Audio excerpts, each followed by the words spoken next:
Seja bem-vindo à minha cozinha, seja bem-vindo ao Cozinhando Depois do Culto. Hoje estou aqui com o pastor da Presbiteriana. Quer se apresentar, pastor? O pessoal que não te conhece ali em Boituva. Certo. Eu me chamo Brian, sou pastor da igreja Presbiteriana de Boituva, tenho 32 anos, sou casado com a Flávia, sou pai da Sara. E é um prazer estar aqui, viu, William? Legal, o prazer é meu. É um prazer conhecê-lo, conhecer o seu projeto, seu trabalho aí, muito legal. Obrigado. Até porque comer é uma coisa que eu sei fazer bem, viu? Crente gosta de comer, né? Crente é especialista em comer. Pastor, vamos começar já colocando você numa saia curta. Falar um pouquinho de predestinação. As pessoas já nascem predestinadas à salvação e à perdição ou não. Eu posso me salvar por si só, acreditando, crendo em Jesus Cristo. Certo. Dentro da doutrina da predestinação, existe, a respeito desse assunto apimentado, né, já que a gente está falando de comida, dentro desse assunto existe algumas compreensões diferentes, né? Sim. Dentro daqueles que assumem a ideia de predestinação. Uma compreensão é essa que você disse aí, de que eu já nasço salvo e condenado, ou salvo ou condenado, né? Certo. E se isso é atribuído a Deus, tanto a salvação quanto a condenação, se é atribuído na responsabilidade de Deus, a gente tem aí uma doutrina que é chamada dupla predestinação. Certo. Deus predestina tanto para o céu quanto para o inferno. Legal. Tá? Eu, particularmente, eu não creio assim. Certo. Eu creio que a predestinação não é dupla, ou seja, ela não destina tanto para o céu quanto para o inferno. Certo. Porque na linguagem da palavra de Deus, esse termo é usado mais para falar sobre salvação. Certo. Né?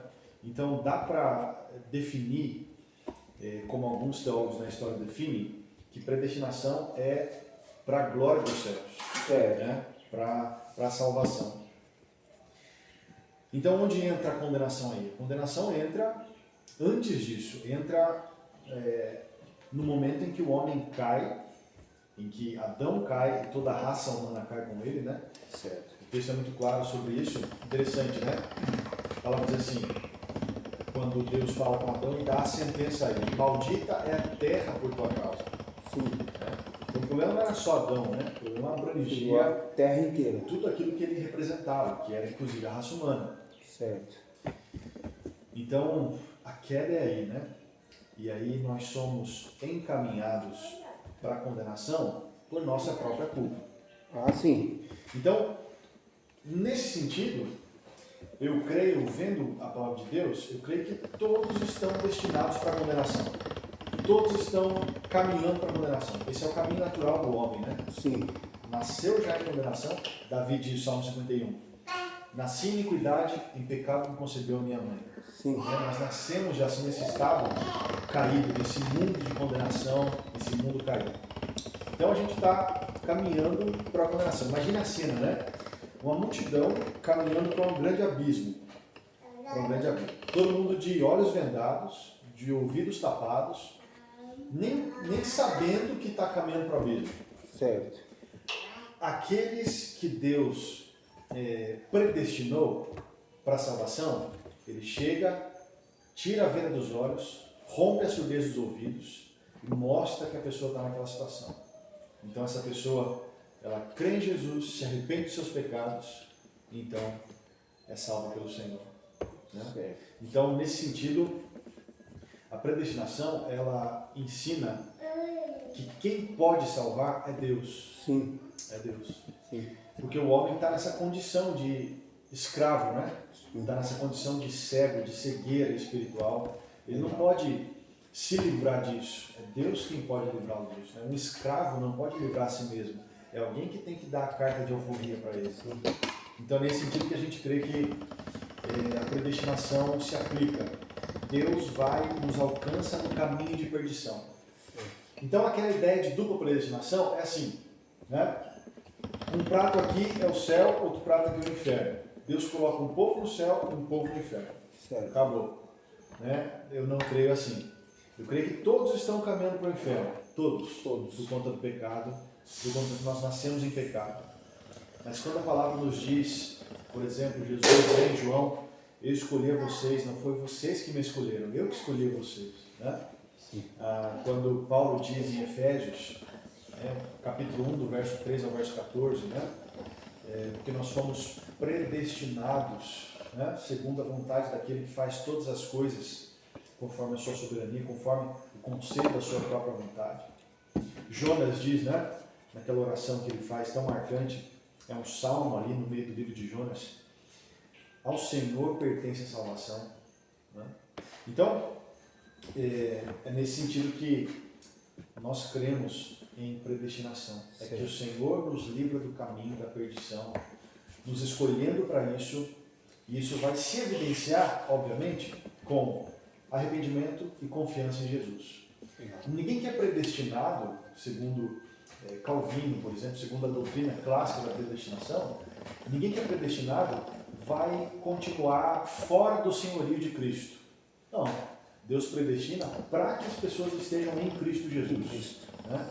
Então a predestinação vai causar isso. A pessoa vai se render a Cristo, vai se ajoelhar aos pés de Cristo, vai clamar pela sua misericórdia, vai se arrepender dos seus pecados. Né? Vai viver em santidade, inclusive, vai lutar contra os pecados. Efésios diz, né, nós fomos predestinados para sermos santos e irrepreensíveis. E santo não é a pessoa perfeita, né? Não. Santo é a pessoa que é separada e que luta contra os pecados. Vai cair, vai pecar, mas está lá lutando, continua na vida cristã lutando contra isso, vai buscar o caráter de Cristo. Né? Então é nesse sentido que nós, presbiterianos, né, cremos na predestinação. Então, mesmo que alguns creiam, eu particularmente, e na amostragem que eu tenho dos meus colegas e tudo mais, não vejo muitas pessoas crendo nessa dupla predestinação, né? Tanto para o céu quanto para o inferno. Sim. Mas nessa ideia de predestinação para a glória, para o céu, nos livrando desse caminho de condenação. Então você já explicou, né, sobre essa parte aí. Aí, qual é a evidência da predestinação na vida de uma pessoa? Você já falou mais ou menos, né, mas dá uma aprofundada aí. Aprofundar isso, certo. Isso é muito importante, né? A evidência é o fato de nós buscarmos ser discípulos de Cristo, buscarmos ter o caráter de Cristo. Né? Ninguém pode dizer assim, eu fui predestinado. Se a pessoa é desonesta, é mentirosa, né? Tem um coração em coisas do mundo, né? Vive como se Cristo não tivesse nos ensinado um padrão de como agradar ao Senhor. Vive como se a palavra não tivesse leis morais que nos ensinam a amar a Deus e a viver para a sua glória.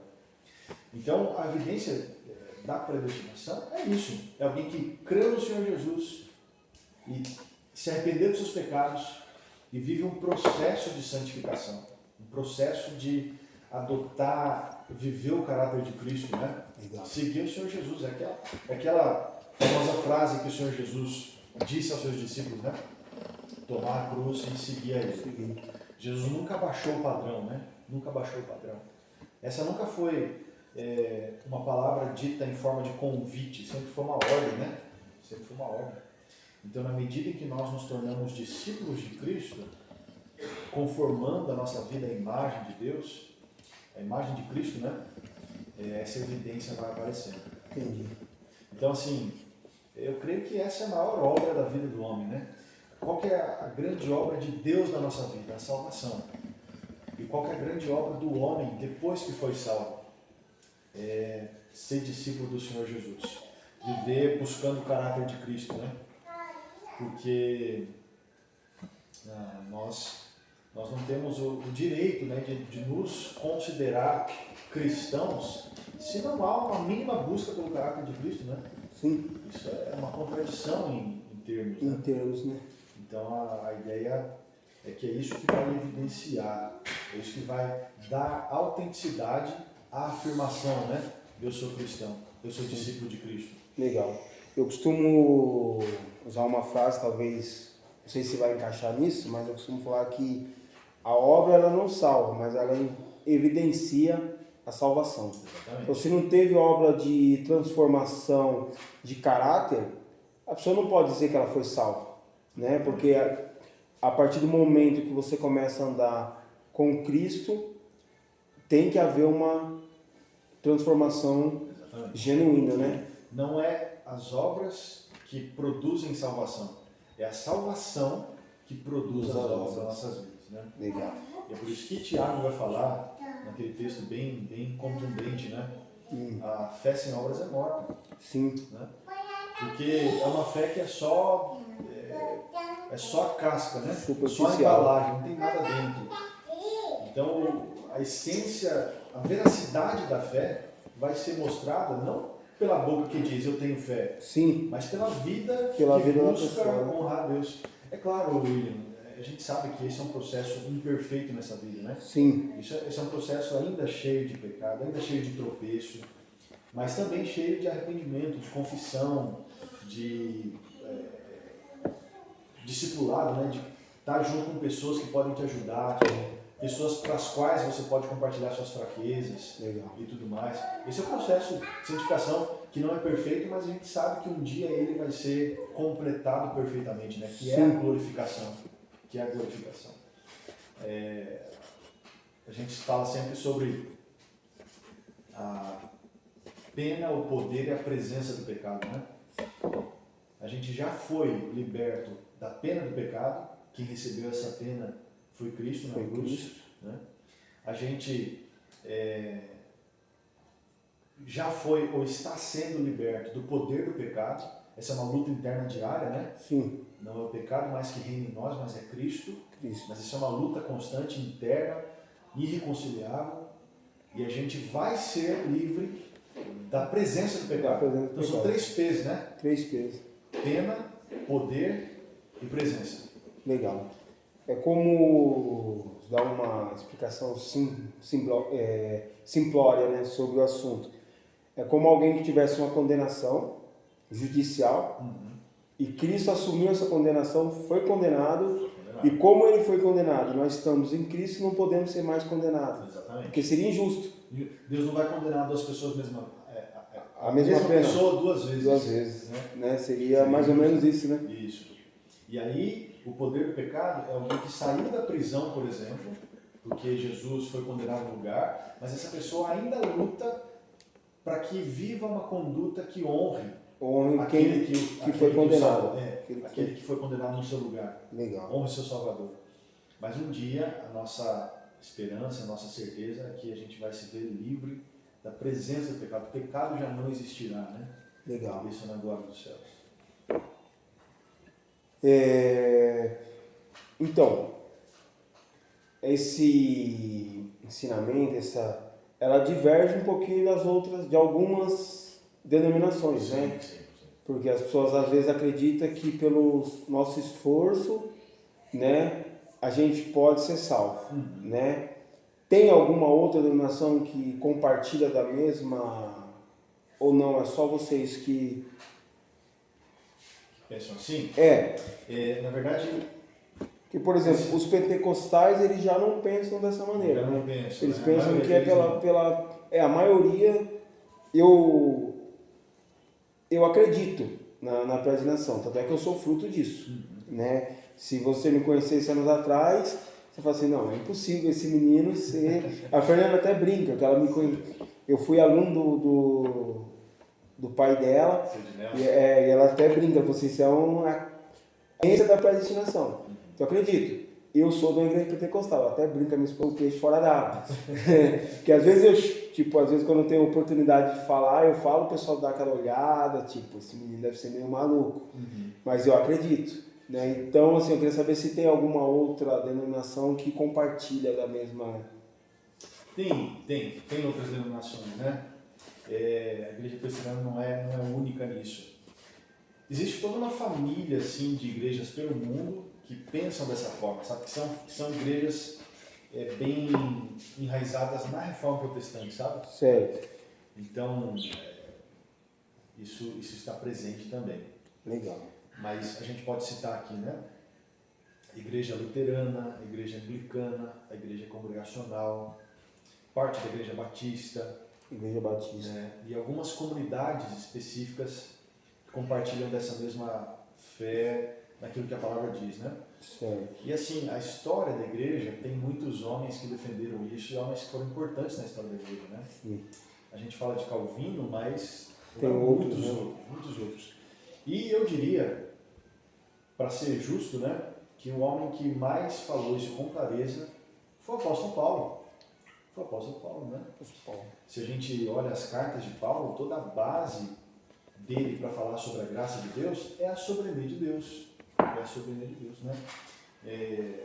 A gente fala bastante do capítulo 9 de Romanos, né, que é um capítulo que ele fala de predestinação, de soberania de Deus na salvação, de forma muito clara, né? Ele vai usar ali a história de Jacó e Esaú. Lembra da história de Jacó e Esaú? Sim. História de Jacó e Esaú. Aliás, de Jacó e Esaú, né? Esaú. História clássica que é tão importante que a palavra de Deus repete várias vezes a lembrança dessa história, né? Sim. A gente tem a história em si, Malaquias fala disso, Romanos 9 fala disso. E o que Paulo vai falar? Paulo vai falar o seguinte: os dois nem eram nascidos, né? E eles não tinham nem praticado bem ou mal ainda, mas Deus já tinha dito a eles: amei a Jacó e aborreci de Esaú. Isso para que o propósito da eleição prevalecesse, é isso que diz o texto, né? O propósito da eleição prevalecesse, não por obras, mas por aquele que chama. Então, William, uma coisa importantíssima é a gente pensar o seguinte: tem pessoas que acham que a gente pensa que Deus elege os que são bons e deixam Os que são maus. na condenação os que são maus. Na verdade, todos são maus. Sim. Né? E o exemplo disso é Jacó e Esaú. Qual dos dois, entre Jacó e Esaú, é o bonzinho da história? Esaú, né? Nenhum, Nenhum dos dois os dois são são ruins, maus, né? Mas você tem razão. Se a gente fosse observar qual dos dois é menos ruim, Esaú é menos ruim. Né? Porque Esaú teve um ato ali, um erro bem escancarado ali, que foi ele ter vendido o seu direito de primogenitura.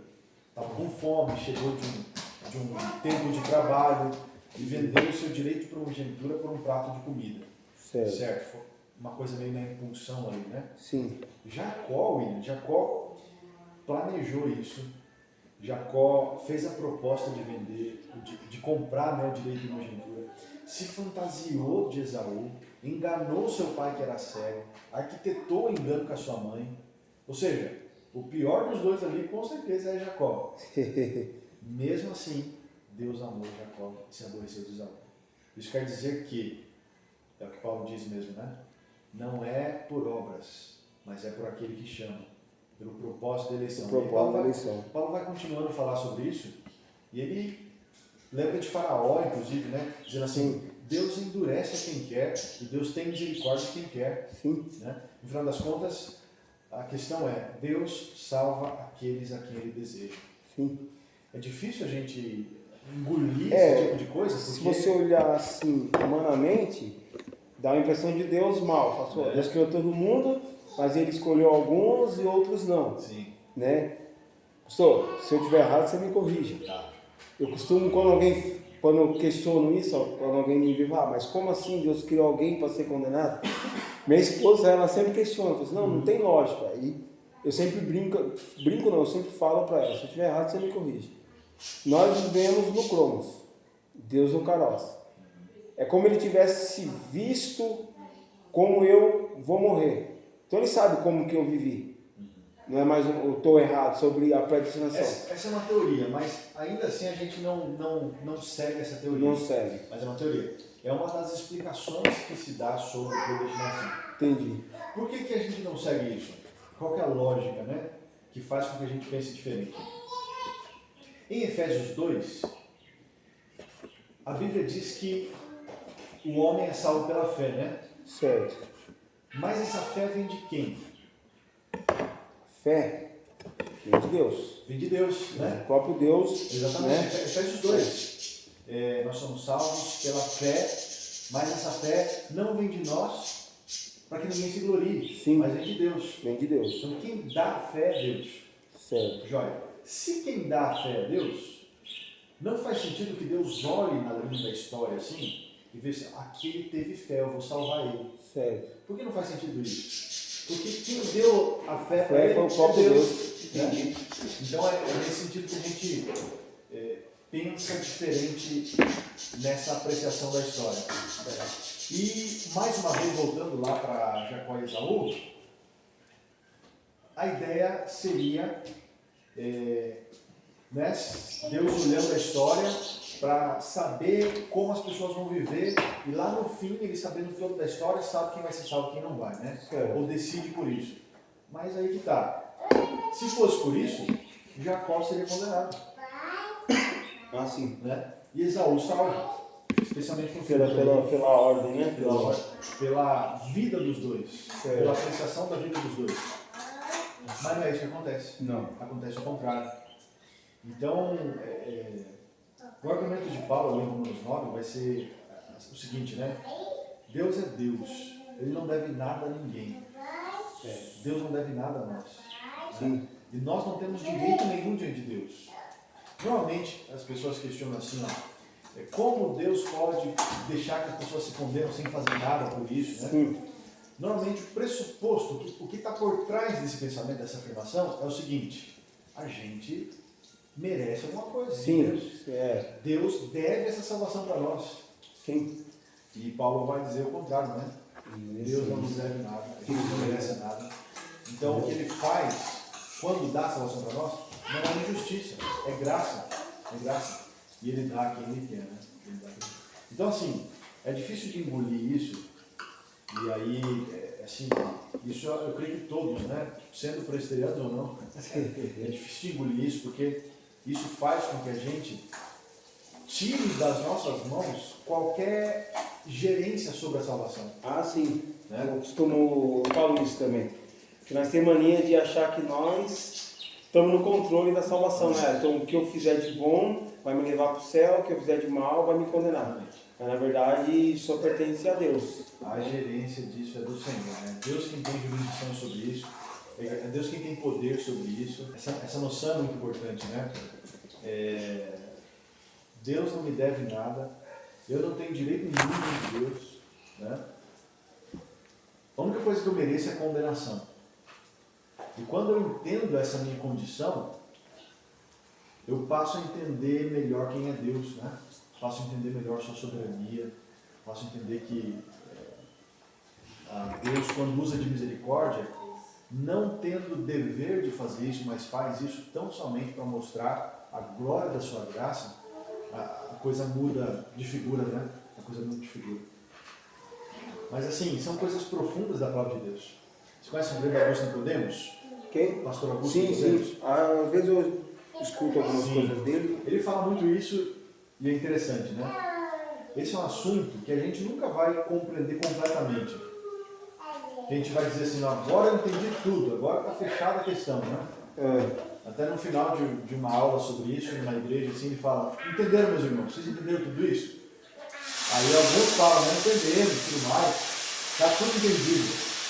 Aí ele fala assim, então vocês me expliquem que eu ainda não entendi tudo. Eu ainda preciso compreender melhor, porque de fato são coisas que fazem parte daqueles mistérios de Deus, né? Que a gente de fato não compreende completamente. Mas não dá para negar, né? Não dá para negar que o assunto está na palavra de Deus. Mesmo que seja nessa interpretação que você disse, ou em outras interpretações, o que a gente não pode negar é que o assunto está lá. E a gente não pode dizer que o problema está na Bíblia, né? O problema está na gente, na dificuldade de interpretar. Sim. Mas a palavra de Deus é suficiente, é inerrante, é verdadeira, é eficaz. A dificuldade é nossa, né? Nossa limitação em compreender as coisas de Deus. Mas a palavra perfeita e o assunto está lá presente, né? Legal. Estava achando a parte boa aqui, que é a parte da comida, né? Tá bonito o negócio aí, tá, né? Então, esse é o tema, acho que é o tema mais difícil de... É um dos mais difíceis. Mais difícil, né? tem um pessoal que categoriza assim, né? Que dos temas que a gente se envolve normalmente, que são bem difíceis, e a história da igreja comprova isso, tem 3 que são bem evidentes nisso, né? Sério. A Trindade, entender a Trindade é uma coisa bastante misteriosa. Sim. A pessoa de Cristo, né? Pessoa de Cristo divina, humana e tudo mais. Separar, né, essas duas partes. Entender como isso se dinamiza na pessoa de Cristo. E o outro assunto é soberania de Deus e responsabilidade humana. Obrigado. Justamente como isso se harmoniza. Sim. Soberania de Deus e responsabilidade humana. Isso inclui, né? Inclui o assunto da predestinação, inclui o assunto do livre-arbítrio, inclui essas coisas que são mais difíceis, são complicadas, né? E, então, assim, é comum na história da igreja a apreciação de que esse assunto faz parte dos mistérios de Deus. Né? Porque a gente nem sempre tem compreensão mesmo. Né? E para o ser humano acho que é mais difícil, porque o homem ele quer estar sempre no controle das coisas. Né? Exatamente. Se algo, quando sai do controle dele, mas como assim? A salvação não tem a ver comigo? Exatamente. Não tem a ver com o tanto que eu oro, que eu jejum, o tanto que eu leio a Bíblia? Como assim? Então ele já começa a ficar meio que desesperado, né? Fala assim, não está mais sob o meu controle, né? Mas isso aí é uma forma de você aceitar a soberania de Deus. Exatamente. E é meio libertador, assim, não, é completamente libertador, porque assim, quando você faz a obra de Deus na sua vida, por ter que cumprir aquilo para ser salvo, você faz assim com sentido de obrigação, de medo, de troca, moeda de troca. Agora, quando você faz em gratidão por aquilo que já foi feito, Cristo já morreu por nós já fomos alcançados, a graça de Deus é suficiente, poderosa, Deus já nos salvou, e agora você faz em gratidão, puxa, isso é libertador. Sim. E é uma propulsão da santificação, né? Você vai ser santo, vai buscar a santidade por amor àquele que tanto te amou, né? Deus nos amou primeiro, e em resposta a esse amor, nós vamos ser fiéis a Ele, amando por tudo que Ele já fez, por essa obra suficiente e completa, né? Então isso é maravilhoso. Então agora nós vamos para a última parte aqui, a parte que o negócio é cheiroso, um cheiro maravilhoso aqui de alho. Opa, tava gritando aí, né? Agora ficou com vergonha. Ficou com vergonha, pastor? Aonde qual é o endereço da igreja, pastor? A igreja fica na rua Mário Grosso 35. Para quem conhece Boituva aqui, né? Do lado, exatamente do lado, colado com a Sabesp. Ah, sim, lá embaixo. Lá embaixo, né? Acho que eu não sei onde é. Igreja Verde, assim, na frente de uma praça. Rua Mário Grosso 35, no Jardim Oriana. Legal. Igreja Presbiteriana de Boituva. E você é de que igreja, William? Da Import, igreja pentecostal. É aqui esse é no Marcelino? Sabe coisa? Aquela rua principal. Isto. Eu fui batizado na Assembleia, depois o pessoal de casa, meu tio tem 50 anos de pastorado de Assembleia de Deus. Legal. E. Até parece.